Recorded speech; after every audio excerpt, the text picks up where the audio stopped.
আমরা দেশের সংস্কার চেয়েছি, বিচার চেয়েছি এবং নতুন সংবিধান চেয়েছি, কিন্তু এই সকল জনদাবির বিরুদ্ধে দাঁড়িয়ে যাচ্ছে একটি পক্ষ,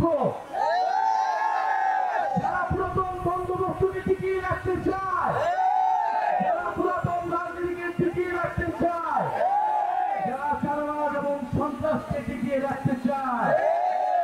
কিন্তু আমরা বলেছি গণ অভ্যুত্থানের পরে এত মানুষের জীবন দানের পরে তারা যদি মনে করে তারা আগের পুরাতন রাজনীতি করবে, তাহলে এটা এত সহজ হবে না।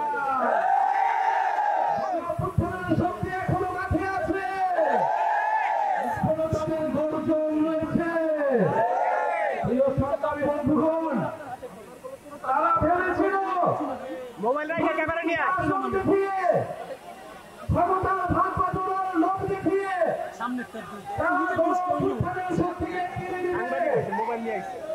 কিন্তু যারা বিপ্লবের শক্তি, যারা মৃত্যুর মুখ থেকে ফিরে এসেছে, তাদেরকে কেনার স্বার্থ বাংলাদেশের কোন রাজনৈতিক দলের হয় না।